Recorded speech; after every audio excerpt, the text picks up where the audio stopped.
We see patients with hematologic malignancies, and that includes patients with different types of leukemia, lymphoma, multiple myeloma, and myelodysplastic syndrome.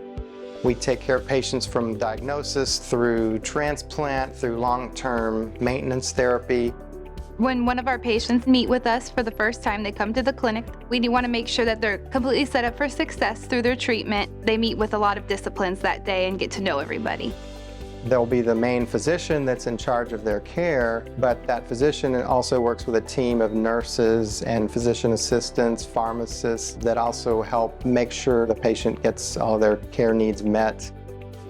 An NCI-designated comprehensive cancer center is really what the name says. It's comprehensive. We then have access to all the modern methods and technologies, including chemotherapy, targeted therapy, immune therapy, stem cell transplants, and cellular therapies. We have a fantastic team, and we discuss every case to come up with the best treatment solution. The key is that there's a right therapy for an individual, and so we have absolutely all of the options available for our patients. One approach might be very watchful waiting, we call it. Another common track might be patients who are getting standard chemotherapy and immunotherapy. There are some patients who have very aggressive cancers that can only be cured by very aggressive treatments. That can include bone marrow transplantation. There are different types of stem cell transplantation. And autologous stem cell transplantation, meaning when we use the patient's own immune system as a rescue when we use high doses of chemotherapy, can be done as an outpatient, and that's a program that we have started here at UT Southwestern. Allogeneic stem cell transplantation is a different type of treatment. We're using somebody else's immune system to help control and potentially cure the disease, and that warrants inpatient admission. Once their cell cells come back, then they get to go to the outpatient side, and we see them twice a week. And the other thing is that our research is advancing so quickly in this field, we're seeing significant improvements in real time.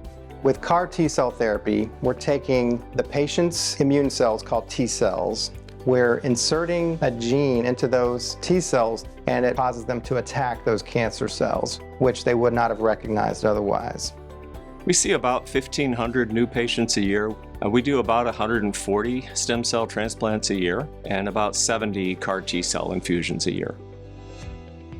When we were designing the inpatient and outpatient spaces, everything is about the patient. Really large, beautiful rooms, a lot of light. When a patient has to be in a hospital room for 4 weeks, those things make a big difference. This is a fantastic research institution, so we're really plugged into a lot of great research programs, and we're able to bring that to the patient. I still see patients that had a transplant 10 years ago that I still know them by their first name. They know me by my first name, and it's really exciting to see them. It's highly rewarding to see the outcomes that we're seeing in multiple myeloma and other blood cancers. We're seeing patients live longer than ever. We're seeing higher quality of lives. The approach to patient care is very simple. Have access to the best and the latest treatments that are out there, but at the same time, the most important thing is how can we use that to the best of our advantage in your specific situation. We are completely devoted to your care, and we will give you your best chance of beating this cancer.